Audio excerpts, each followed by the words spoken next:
Prête pour ma petite journée, j'ai 1 milliard de choses à faire. N'en parlons pas de ma migraine que j'ai qui est horrible et faut savoir que moi j'ai jamais mal à la tête, mais c'est pas grave.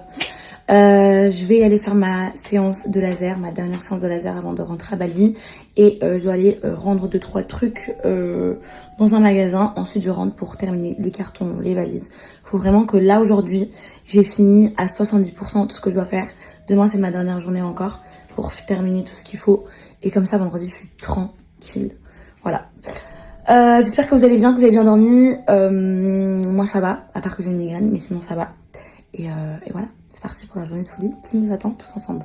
Je suis désolée de ne pas être présente un max entre le tournage de YouTube que j'avais pendant ces 2 jours d'affilée full, entre les cartons, les valises et tout. C'est une cata pour moi. D'être à la maison et d'être toute seule pour parler de The Cerveau, de la diffusion de The Cerveau. Déjà, je le dis et je le répète, les commentaires de Marwa est éteinte, s'il vous plaît, stop. Je suis éteinte parce que, encore une fois, je suis sous antibiotiques, je suis sous 3 tramadol par jour, donc complètement shootée au médoc. Et que du coup, bah, j'arrivais pas à jouer. Et même si je voulais jouer, je n'arrivais pas. J'étais tout le temps en train de dormir. Vous voyez que je suis pas en séquence. J'étais H24 en train de dormir. Je n'arrivais pas à rester réveillée. Donc, j'ai arrêté mes médicaments juste un peu avant la fin de ma participation à The Cerveau. Mais pendant presque tout le tournage, j'étais sous médicaments. Premièrement. Deuxièmement, personne n'éteint personne. Personne m'a éteint, c'est pas ma relation qui m'a éteinte, c'est tout simplement que je sortais d'hôpital. Je sais pas si vous vous souvenez, mais quand je suis rentrée de Bali cet été, j'étais hospitalisée. J'ai eu une grosse infection et j'étais à l'hôpital. Et en sortant de l'hôpital, 2 jours après, j'étais en tournage. Voilà. Je peux pas comprendre un truc. Quand on fait un programme, et quand c'est un programme de jeu, de stratégie, quand il n'y a pas de stratégie, quand il n'y a pas de sale coup, quand il n'y a pas de trahison, vous vous plaignez, vous êtes tout le temps en train de dire ouais mais il y a pas assez de jeu, ça trahit pas, c'est trop cucu, c'est trop gnangnan. Et quand on le fait, le cas de Vincent, quand il joue, il met des stratégies en place, il veut sortir des gens, vous n'êtes pas content. C'est une chose que vous ne soyez pas content parce que c'est vrai que Nicolo, il est hyper apprécié du public, vraiment hyper, et je suis hyper contente pour lui. Et sachez un truc, c'est que Nicolo et moi, on est toujours en contact aujourd'hui. C'est toujours mon meilleur ami, c'est toujours quelqu'un que j'aime, c'est toujours quelqu'un qui pourra toujours compter sur moi, vraiment, et vice versa. Je sais que je pourrai toujours compter sur lui. Et je peux comprendre que vous le défendiez, mais vous pouvez pas blâmer quelqu'un qui veut juste mettre des stratégies en place pour sauver la peau de sa copine et sortir quelqu'un parce que du coup effectivement les deux ils pouvaient plus se voir. Voilà, les deux ne pouvaient plus se voir. Donc moi personnellement, si je suis dans un jeu et je peux pas me voir quelqu'un, bah, bien sûr je fais tout pour le sortir. Donc j'arrive pas à comprendre. Vous téléspectateurs, vous voulez un jeu, vous voulez où il y a des trahisons, des mensonges, du jeu, du vrai jeu quoi, du game. Et quand on vous le met, et ben vous êtes pas content. Vous êtes là en train de blâmer quelqu'un, vous êtes là en train de harceler les gens en commentaire, en DM, parce que moi je vois les DM aussi de Vincent. C'est horrible, c'est horrible, c'est horrible. Les gars, n'oubliez pas qu'on est dans un jeu. C'est une télé-réalité. C'est un jeu, ce n'est pas la vraie vie. C'est ce que je vous dis tout le temps. Surtout quand on est dans une télé-réalité de jeu. C'est pas comme si on était dans une télé-réalité où il fallait qu'on rencontre l'amour, où il y a des histoires comme ça, on rencontre vraiment des gens. On est dans un jeu. On est dans un jeu où le but du jeu, c'est qu'à la fin, il n'en reste qu'un et qu'on fasse gagner une cagnotte à notre association. Donc bien sûr en fait, on va pas se tenir tous main dans la main et on va se dire allez on y va, I love you tout le monde, on y va tous ensemble, l'école meilleure gagne. Bah non en fait. Combien de fois on a fait des tournages de jeux, Power, le Cross, les 50, les apprentis aventuriers, maintenant The Cerveau. Combien de fois on a fait des jeux comme ça, combien de fois il y a eu des stratégies, combien de fois il y a eu des trahisons, combien de fois il y a eu des mensonges, ça n'a jamais dérangé personne. Je vous donne un exemple typique. L'année dernière, j'ai participé à The Power. Mason, elle a fait un jeu de fou malade. Même si aujourd'hui, chacun fait sa vie de son côté et on se parle pas, etc. Moi, je sais dire la vérité. Elle a fait un jeu de fou malade. Et elle a trahi, limite, les jumelles. Enfin, trahi les jumelles.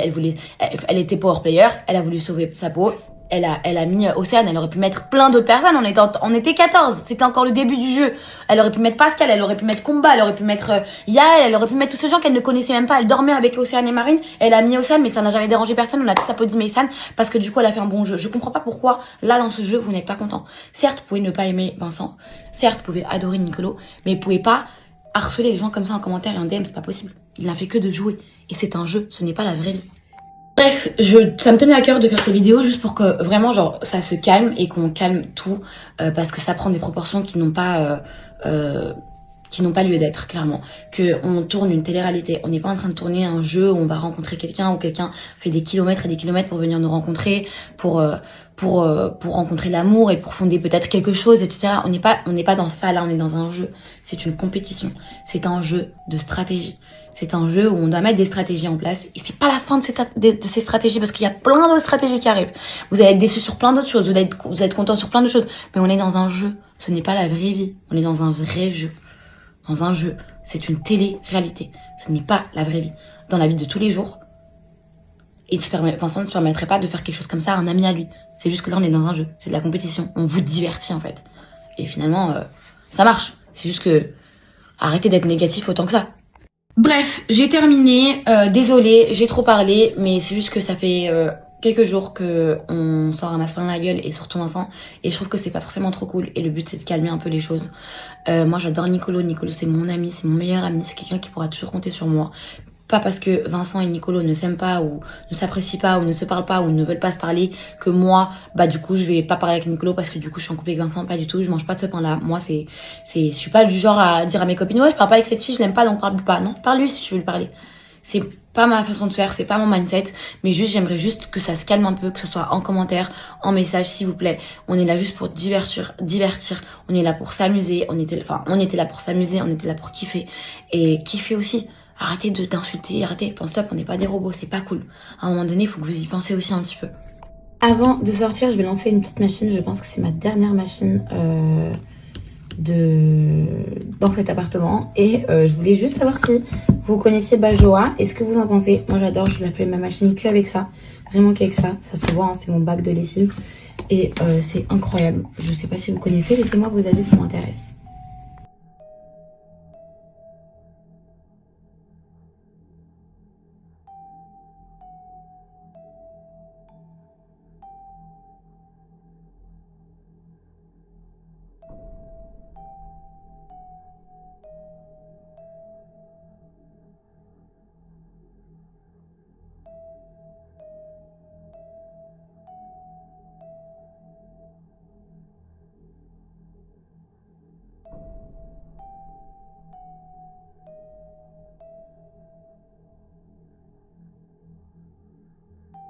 Les amis, je viens d'arriver chez Body Industries, c'est le tout nouvel institut qui se situe dans le 9-2. Regardez-moi cette décoration juste incroyable.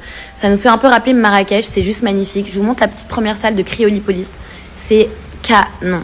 Ensuite, regardez, c'est la deuxième salle de Cryolipolis et on finit par cette magnifique salle de bain en marbre, juste magnifique. C'est clairement un 12 sur 10.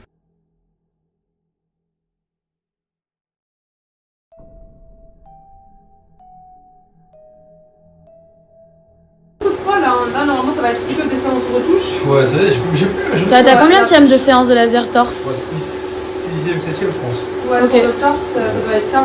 Mais là, la prochaine fois, on laissera un peu plus de temps d'écart. Ok. Parce que franchement, déjà, ton résultat, il est vraiment pas mal. Est-ce que t'es prêt? Vas-y, let's go. Je t'anesthésie un petit peu la partie avec le froid. D'ailleurs, tu peux montrer l'embout avec le froid, s'il te plaît, Lamia? Ah, bah là, ça y est, c'est déjà parti. Parce que le truc, Ah bah si, c'est- bah regardez. Voilà un peu. Voilà. C'est ça qui va venir anesthésier la partie, que ça va faire que c'est totalement indolore. Donc, allez, Ahmed, on commence. Vas-y, let's go. J'ai augmenté un petit peu l'intensité, ça va? Je vous la présente plus, c'est Lamia, c'est une des directrices de tous les instituts de chez Body Industries. Elle va vous expliquer du coup comment ça se fait que du coup.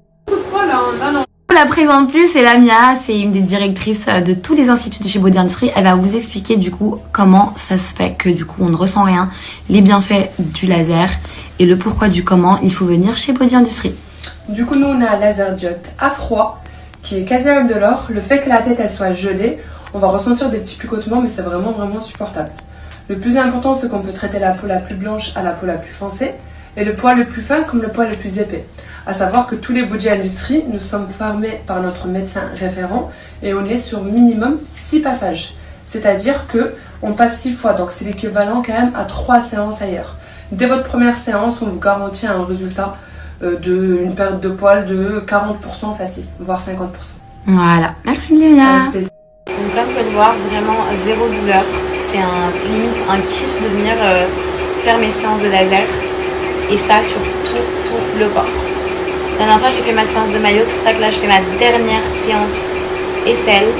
Et c'est fini, de temps en temps je ferai des petites retouches. Amis, avec Amel, on a fini notre séance de laser et d'ailleurs on a fini pour toujours la séance, en tout cas des aisselles et du torse. On fera que des retouches de temps en temps.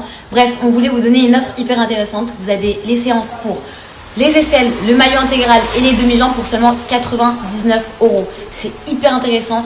Franchement, vous n'allez jamais trouver ce genre de prix dans un autre institut. Et en plus de ça, Vous avez une offre de Cryolépolis qui vous est offerte d'une valeur de 200 € la famille. C'est vraiment du très très lourd. pour l'occasion de l'ouverture du salon, du nouveau salon. Donc on vous laisse le lien juste ici et l'offre également juste ici. Prenez rendez-vous, ça vaut le coup.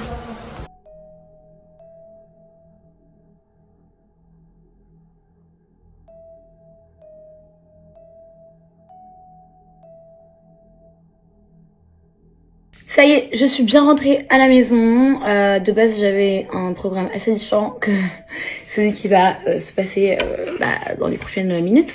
Je me suis dit, je pars à l'institut. Depuis l'institut, je bouge au printemps parce que du coup, je dois changer un cadeau que j'avais reçu pour mon anniversaire. En même temps, je voulais acheter 2-3 trucs, dont par exemple des cubes Knorr parce qu'à Bali, il n'y en a pas. Et cuisiner sans cubes Knorr, franchement, c'est une horreur. Et finalement, je me suis dit non. Parce que là, je vais rester bloquée dans les bouchons. Donc, j'irai demain matin. Et donc là, qu'est-ce qui m'attend? Vider un maximum mon dressing, même si c'est déjà fait. Il faut vraiment qu'il n'y ait plus rien dedans. Et je vais faire pièce par pièce, tiroir par tiroir. Je vais finir tous les cartons un maximum et toutes les valises un maximum pour Bali pour que ce soir, quand je vais me coucher, il y ait 80% des choses qui soient faites et terminées. Ça me demande un travail de ouf. C'est pour ça que mes stories sont pas très excitantes. Mais voilà, c'est pour la bonne cause.